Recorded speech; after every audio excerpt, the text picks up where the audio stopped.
General Orders Sengoku Jidai from Osprey Games is a high conflict area control game set in 16th century Japan. This one plays with two players only. It works for people aged 14 and up, and games take half an hour, maybe 45 minutes to play. I'm Dr. Brian McDonald. This is Brains on Games. Let's see if General Orders is any good.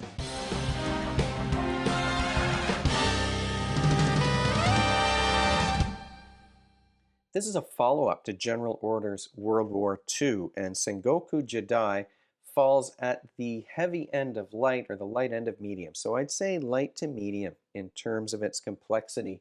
What you're trying to do in this game, you're going to win by making sure your opponent has no troops left in their headquarters, or at the end of 4 rounds, if you control more zones that have these victory point stars in them, you're going to be the winner of this game. Spaces on the board have these little hexagonal shapes on them, and these are your worker placement spots. So you're going to be placing your commanders on the board in order to move troops, for example, or to bombard spaces with siege engines to engage in combat. So it is unique. I mean, these general orders games are unique in that it's a very high conflict area control game, but you're taking your actions and moving troops by placing commanders in various spots on the board, and then you're blocking spots so that your opponent can't occupy them on the next turn. In addition to these spaces on the board that are going to get filled up pretty quickly as you're moving troops around uh, and taking over different areas, you've also got the supply board. The supply board has the round tracker. The game is played over 4 rounds. The color here of the round tracker dictates who's going to go first at the beginning of each round. So you've got red and black colors here. You've got spots that will allow you to move troops from your reserve onto the board or to send ships onto the board. And finally, you've got this planning space where you might be able to steal the initiative from the opposing player or make sure that your opponent can't take it from you. And these also allow you to draw these planning cards, which I'll talk about in a moment. The board has land spaces where your troops can move around. Some of those spaces have fortresses, which will allow a defender to roll an extra die to try and knock out some of the attackers if someone's trying to take over that space. There are these river spots where ships can go. It is an area control game, and so I do want to take over other spaces on the board so that I can have those stars at the end of the game. And to attack that space, to move troops in, I'm going to take an advance action, advance my troops forward, so to speak, by placing my commander on the advanced action in that space on the board. Then I can move troops from adjacent areas into that space. Although I can only have 5 troops per space, I can move adjacent troops in and have more than 5 at the start of an action, and then I'll have to drop it down to 5 at the end of my turn. So I've moved 5 troops into the space. The defender gets to roll the die here, the combat die, to determine if they manage to take anyone out before combat begins. If I roll a blank face, then I don't lose anything as the attacker, but maybe I'm more likely to lose at least 1 troop. There's certainly more faces that have 1 pip on them than there are blanks, so I would take 1 troop off, and then simultaneously you're removing troops until there's only 1 troop left in the space. I've got 4 left, my opponent has 3, so this is a dangerous position for me to be in, because on the next turn when we reclaim all of our commanders, then my opponent is going to be able to attack this space. At the end of the round, everybody collects their commanders from wherever they've been placed, and then you move the round tracker forward and play continues. I mentioned this planning action earlier that allows you to draw cards, and these cards really add something to the game because it allows you to surprise your opponent. You have an unlimited hand size, so you can have a bunch of these in your hand, and your opponent doesn't know what you've got. I could discard one just to re-roll my dice, so it mitigates the randomness a little bit of those combat rolls. But these are cards that might allow me to add troops to the board or add troops to an attack or take a second bombardment action after I've already placed my commander there. So these are really good surprises that can change the nature of the game pretty quickly. What skills, though, are you practicing when you play a game like General Order Sengoku Jidai? Well, this is a game where you're using a lot of planning and budgeting your actions in terms of placing these commanders on these different spaces on the board. The timing is really important here because you might be trying to block a space before your opponent can take that action. Maybe I want to move into a space before my opponent can do it, but then I'm going to be left without reinforcements because I took the advance action and now my opponent maybe is going to reinforce instead of me. It's so there is a lot of planning, and you're maybe trying to anticipate what your opponent wants to do in this game. So planning is a super important skill. It's also very spatial because you have to keep your supply lines open and the map is tight. Things are going to be constantly changing. So there is a lot of not just spatial planning, but spatial reasoning so that you can make sure that your troops are positioned where they need to be in order to win you the game. And you don't have a lot of time to organize things because it's played over only 4 rounds before everything wraps up. So it's very strategic in that way, and it's almost a race to make sure you get to those areas with the stars so that you've got control of them and it gives you a chance to win the game before your opponent can take over your headquarters. You might be thinking a little bit, there's some quantitative reasoning here too because of the troop attrition when you're attacking a space.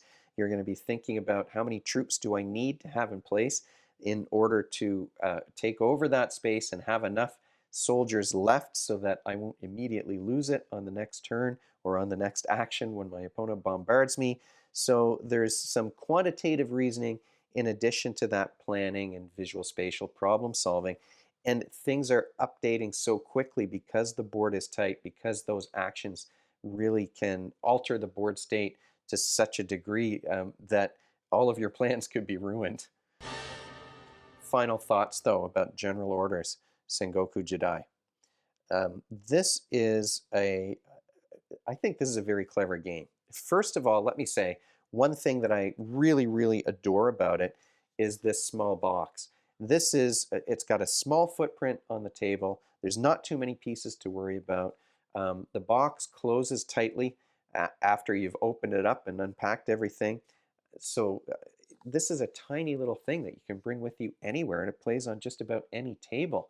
And I used to love doing that when the kids and I would go out to a restaurant or something, or while we were waiting for one of my kids to finish their soccer practice, I could play a game with the other one. Um, yeah, these small box games are great, and this is just a tiny thing with a small board, and yet it's so strategic. It's like a chess match, really, where you're trying to organize things in a way that will allow you to take over the spaces on the board that you want to take. So great form factor here. And it's kind of an abstract, like I said, chess style duel between two players. I almost want to say it's like Risk, but it's not really like Risk. It is much more of a chess game where the timing is so important. You're limited. I don't know if I said this earlier, but you're limited in terms of how many troops can be in an area. So that really does make the planning even more important here because I can only stack up 5 troops. You wouldn't really want to stack up more than that. It's not supposed to be a dexterity game, but you can only have 5 of these troops in one spot on the board. So it makes things complicated and strategic, like I said. So we really like that element of it. The rule set is light, which I also liked. None of these symbols are really too hard to understand, and you've got a cheat sheet that has all the symbols on it as well as how the turns progress.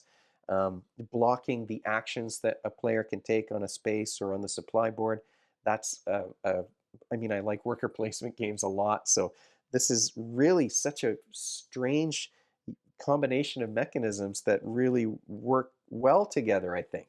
Now, I mean, honestly, it could be any theme. It is sort of abstract the way that you're controlling these spaces. But I like the Japanese theme and I like the aesthetic here with the artwork on the cards, that kind of pen and ink art. The color scheme here, I think, is great. The production is fantastic. I mean, I do like these Osprey games for sure. I like the artwork and I like the style that they've used on the game. You've got that double-sided board, which adds to the replayability maybe. So there's a symbol on the board that tells you which supply board you're supposed to use. You just line those up and make sure they match, and that way you're not like taking actions that add siege engines to the wrong board. The orders cards are different depending on which side of the board you're using, but they're very different. It's easy to tell, and they've got the symbol, the river symbol for the opposite side of the board, and this is more the fortress siege engine symbol on this side. So that's just makes it very clear. This is a well thought out, well designed game. It's so quick to play in and it's such a small package, but it's still so strategic that I know I haven't played this with my kids yet. I only played it with my buddies when they came over for game night, but I know my younger son especially is really going to enjoy this, and he likes that samurai theme too. A downside maybe is that it is only a two-player game. So there's no solo rules. You can't play with more than two people. It's got to be exactly two. So for some folks, that might be a downside. And there's a little bit of luck. You've got the cards that, your card draw might affect what actions you're going to be able to take on your turn. And then you're rolling those combat dice, and sometimes a lot hangs in the balance on the combat dice. Like, it's nice that you can discard one of your cards in order to re-roll the dice. So I think that mitigates some of the randomness there. And then you've got the randomness of the spaces that you're controlling and what actions they allow you to take on the board. It's a little bit hard maybe to sort of link those symbols to the space. I shouldn't say hard. You have to pay attention to this little symbol on the board and remember that that links up here. You're only going to have so many of those abilities. There's only 4 of those tiles on either side of the board, so that's not really a downside, I would say. Really what we're talking about is the fact that there's a bit of randomness, a bit of hidden information in terms of you don't know what cards your opponent has, which might be a downside for some sort of abstract strategy game players, and it's 2-player only. That being said, I really enjoyed my playthroughs of Sengoku Jidai. I'm probably saying the name wrong. I don't know if I'm pronouncing it right. But this general orders idea with the worker placement and area control, that's a combination of things that I like. So thanks so much to Osprey Games for sending me this review copy. This is a brand new game that just released not too long ago. So I was really excited to get a chance to play. Love that small form factor. This is a game you can take with you just about anywhere. If you have any questions or comments, you can leave them, of course, in the comment section below the video. You can also email me at brian@brainsongames.ca. Brainsongames.ca is the website. That's where future episodes will go. Previous ones are already up there. Brains on Games is the X handle and the Facebook page and the Instagram feed and the Blue Sky page. We're all over the place.